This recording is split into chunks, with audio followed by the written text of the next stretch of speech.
So if you could give me an idea and other people an idea of what the process was from hearing about me, hearing about what I can do, to then getting on a call, and how did you find that process?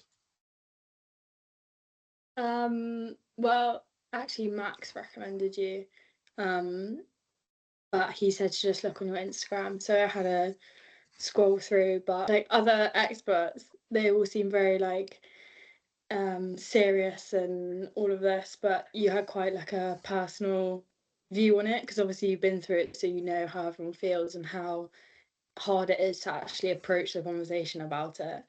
Mm. Um, but yeah, I just DM'd you and then we had a conversation.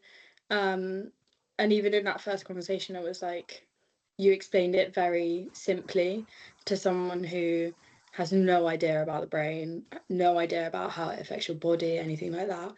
So just that first conversation was really useful. But I felt like I needed a bit more than that. So I think that's why I decided to obviously carry on for the next month or 3 months. I'm not sure, but yeah, that's how it really went.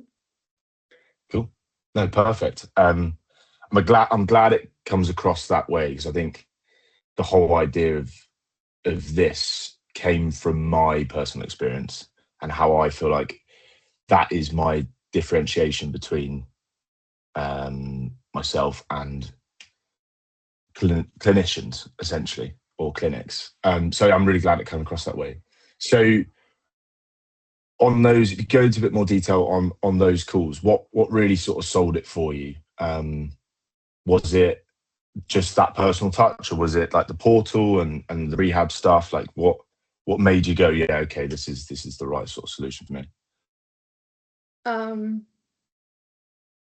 I mean, the portal was quite a big thing because it's there 24/7. You can like go on it in the middle of the night if you're like you wake up in like with a headache or something, or you wake up in the morning, you go onto it and you don't have to text you don't have to have like a routine, you do it yourself. Like you can plan your day, you can plan 2 hours. Um, but yeah, I don't know. The In the calls it was just I mean the first call it was sort of explaining it, but in the first like actual conversation, it was here's what you can do, here's what we can do together, here's what you can do by yourself. And that was quite useful because it felt like I was doing something as well. It wasn't being told what to do. It was like, go and give it a go, see how that feels. Um, and it felt more, not relaxed, but more approachable because it wasn't like a regime. It was like a kind of like trial and error. And you've given me everything on the portal that you would say to me in real life, so it's quite good having it there whenever I need it. Awesome. Yeah. And then so that, did it feel like it was quite like a personalized program then as a result of that? Yeah, definitely. I mean, I could plan my own day on it, so that's why it felt so personal because it wasn't like you go to the doctors and you get like a 7-day program, whereas it's down to me, it's down to my heart rate, how I feel, how my symptoms are, all of that. It's not generic. Mm. Yeah, brilliant. And so if you could go into a bit of detail about the help that you had previous to speaking to me, like how visible was that help? Did you go and see GPs? Did you go see neurologists? And what were the sort of answers from them in comparison to sort of the answers that I was able to give you? Um, so I went to see a GP and I saw physios. Um, and I mean, with the physio, I was just doing scat tests and slowly just, it was a very long process. And it felt like I was stuck in the same like section over and over again. It never felt like I was getting better. It just felt like I had to do the next thing. And with the GPs, it was always, oh, just rest, just see how you feel. It was never something like proactive to see how I would feel after it, if that makes sense. But physios, it was just as much as like massages and things like that can help. Obviously, you showed me how the autonomic nervous system helps. And that's something I would have never known about if I hadn't spoken to you. Cool. Yeah, brilliant. And that's something I think gets missed by a lot of clinicians, because I think fully understanding that side of things, really, I think you have to live through it. And it's a bit of an under-researched part, but I think I think everyone that has post-concussion syndrome or prolonged concussion symptoms has an element of autonomic nervous system dysregulation. And I think that's one of the foundations of it. Foundations are getting better. But along with that, it's the exercise and return to exercise. So if you could just talk about your experience about going through that, the autonomic nervous system regulating stuff, but also return to exercise and how that sort of looked for you. Yeah. I mean, I feel like it took me a while to actually calm my nervous system down. And that was just through, I had a lot of neck pain. So that was quite a big thing for me on the portal, looking at that every day, just seeing what neck exercises I could do and how I felt and how much I could do in that day. But slowly doing that, doing my eye movements, found out cold showers are quite useful, unfortunately. Um, and then, yeah, just once I felt like I didn't have symptoms every single day, waking up, not feeling awful when I wake up every day, doing that buffalo test made me realize I think I was still quite bad at that stage because I felt awful even though I was just walking. And I think that made me realize, okay, it's a little bit worse than maybe I'm letting off. And then having those like heart rates, it was quite useful because I feel without the heart rates, I feel like I would have just pushed it a little bit too far. Because I felt fine. Um, but I really wasn't fine, and sticking to that and like progressing, I guess, every time it sort of felt okay and I didn't feel like I needed to faint or feel like I needed to stop or felt sick when I was doing exercise. Um, yeah, it was long, but I mean, it worked. Perfect. Yeah. I mean, and that's the thing. I think part of it is the acceptance that it is going to be quite long, but as long as you chip away at it every day, you know you're going to be improving. So eventually you get there. And I think that light at the end of the tunnel is quite often what people are just searching for. I know for me, it was like if I could just be given some sort of light at the end of the tunnel, so I know that this is going to end and I'm going to get better. That was almost all I needed at one point. And then it's like, right, okay, I can crack on. And especially someone with a sort of the athlete mindset, because you're obviously a pretty high level athlete, right? So if we could actually go into that as well, what I found quite interesting was going through the process of you starting to understand what's happened to you, and then how long you actually need to take before you go back to playing hockey. So could you talk a bit about that and just explain the process of learning that, and then how your mindset's potentially shifted around going back to hockey and how you view sport now and high level sport? Yeah, I mean, when I was playing whilst like going through symptoms and still being concussed, it was awful. Like I'd wake up feeling hungover even though I'd not drunk, like anything like that. I mean, I felt dizzy every time I ran, but I felt like I needed to be there, and I felt like I was letting people down if I wasn't playing. Even though I wasn't playing my best, I still felt like one, I was missing out, and two, I was letting a lot of people down. Um, and then I sort of realized through speaking to you and like my own experience and sort of relating to your experience in a way, because it is through what you've been through in like uni, it's a very different experience to someone who's like a professional athlete and that is their job. It feels like it is your job, but it's really not. You're there to have fun. Mm. And that's definitely, like, I wouldn't have said that before because I was just like so focused on it. So now I just feel like it's something I should enjoy, and if it's affecting me so much and it's affecting my mental health, my physical health, it shouldn't be done. And yeah, I don't really know how to explain that. Yeah, no, I think you've explained it well, like perfectly. I think all I'd add to that is, yeah, if it's giving you a negative experience and you potentially the negatives are starting to outweigh the positives of it, then it's not worth it. And it's not so much that it's give up. It's more right. How can we change the approach and how can we view this? So then it becomes positives outweighing negatives, and hopefully get to a point where there are pretty minimal negatives. I think the only negative it should be is that sport can be really time consuming, and then you're probably going to be affecting your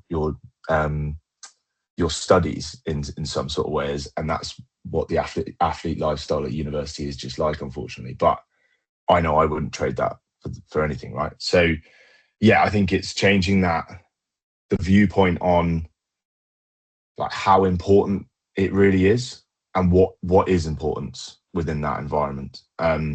Because I think we can be brainwashed into thinking it's far more important than it really is, and there is no scenario where your health is less important than the sport, right? So yeah, hopefully I've described that in the way that you feel. Yeah, I think from our conversation last week, I hope I've nailed that. But yeah.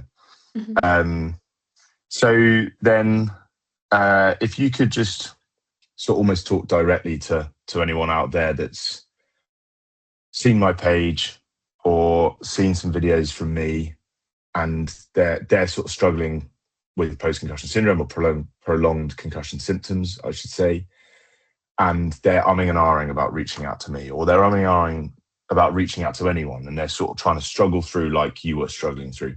What would you say to them right now? What would you say to essentially your past self when you're in that situation? Um, I'd say it feels like you're alone because you don't hear about it. But you're really not. So many people have been through it. And I feel like reaching out to you it seems very approachable. So I would definitely, even if it's just a message, because a message is anonymous, isn't it? So you can message and see how you feel. But just from one conversation, it changes a lot. And I think it is so isolating. I know I've just said that, but you feel like you're the only one with these symptoms and you're never going to get out of them, and nobody's telling you what to do or how you can be helped. And I think, like you have on your page, it says just DM me. And just that could change a lot. So definitely just do that. Perfect. Just do it. Just do Nick's Nike's slogan there. Good. Cool. So last question then, if you don't mind, just talking a bit about some of like the external factors for you, because I think that played quite a important role. Um, I'm not asking you to go into any detail about anything personal, but how did you find that your experience of some things that potentially you hadn't addressed in your life, or some of these pressures like we spoke about with hockey, coming back to hockey, how did you feel like that was affecting your recovery? Because I know for me it was a massive element, like a load of my childhood trauma, I guess you could say, and things I'd gone through, and then also that pressure for rugby for me was huge and sort of kept me in that sort of fight or flight zone. So I'm just curious, because I think we did quite a lot of work on that, and I was really impressed about how you looked at that and how you addressed that for yourself, and I think made a big shift within that. So what was your sort of experience around that? I mean, it took a while for me to actually address it. Um, but yeah, I mean, once we had that conversation, and I think sometimes it's feeling comfortable to actually say it. And it was like, what, 2 months after we had first started going through it. And I finally felt comfortable to actually explain what was going on in my head, and I think that sort of linked, not everything, but it linked a lot of things up. Um, and through what you've said and just thinking about it a little bit more, and it being a bit more prominent in my mind, it sort of explained why I was in fight and flight. What's Fight it or called? flight. Yeah. That's the one. Why I was in fight or flight, and why that had affected my body so much, because you don't automatically think that those two things are linked. Well, I didn't, and realizing that, it explained a lot of not just pain, but like how it was kind of like a wall for me. And I think slowly taking that little wall down, I feel like I have been able to progress a little bit more in like physical stuff, even just like going for a walk and things like that. I don't get as many symptoms because I'm thinking about the things that we spoke about, like mentally. Yeah, it felt like a little bit of a breakthrough, and linking those two, it felt kind of like a bit of a release, if that makes sense. Yeah, I think you've explained that really beautifully. Like breaking, like chipping away at that wall that's in front of you, and one piece at a time. I think that's so important as well. It shouldn't feel rushed and feel like you're trying to smash through that wall. It is about sort of picking away at it very slowly and um, in the time that feels right for you, I think. And then that completely mirrors what it's like with post concussion syndrome. It is just chipping away at it very slowly, one brick at a time, let's say, and just making that difference. And eventually, over time, that wall will be gone.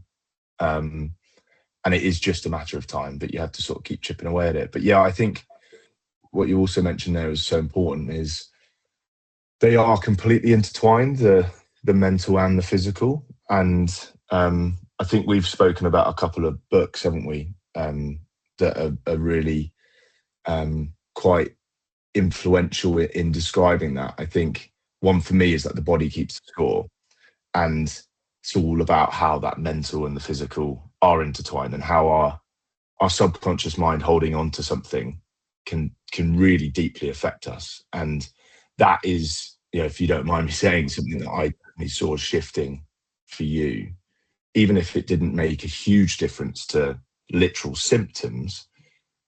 You seem to I saw a difference in you after you sort of went through that. And over the last, 3 or 4 weeks since then, it's been quite interesting to see how you seem lighter, and it it seems like a weight's been lifted in a way. So that's been really a real pleasure to see, actually. And yeah, it just highlights how important that is. So is there anything you would say that I haven't covered? Anything you want to say to anyone out there about what you've been through over the last 3 months? Anything that comes to mind at all? No, I feel like I I'm not a different person, but I definitely feel a lot happier now. Um, and I feel like going through what I've gone through and hearing your knowledge, I feel like if I met someone in my situation, like 6 months down the line, and they were in my position 3 months ago, I feel like I could encourage them in a way that would sort of bring out the same outcome as I have, if that makes sense, just by your leadership, wisdom. Sorry. I don't know how to describe it. It sounds so funny. No, But no. yeah, it Yeah, feels like that's. you've helped me a lot, and it seems like you're helping a lot more people because of that. I think that's it's quite moving. So thank you for saying that. It's really cool. um, yeah, I don't think I've been described as wise very often before, so that's a nice one to hear. Thank you. Yeah, and I think part of what I'm trying to do and trying to do for people is just give them the knowledge that I have, because that knowledge ultimately your confidence is knowledge, right?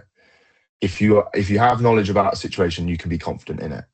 So if you're sat there with all your symptoms and you have no knowledge on what's going on, you have no confidence in what direction to go in. Even if someone's gone, this is your rehab, you could be given the whole picture of what you need to go and do. But if you don't have the knowledge on when you get a headache, it's actually okay, but what level of headache is okay, for example, you're just going to be stabbing in the dark and either going way too far or way too little. And probably finding that sweet spot in the middle is going to be really difficult. So just that one example of having that bit of knowledge makes all the difference. So yes, I agree. And I think you put it very well. So thank you. Cool. That's all from me. Unless you want to say anything else. Just thanks. That's all right. You're very welcome.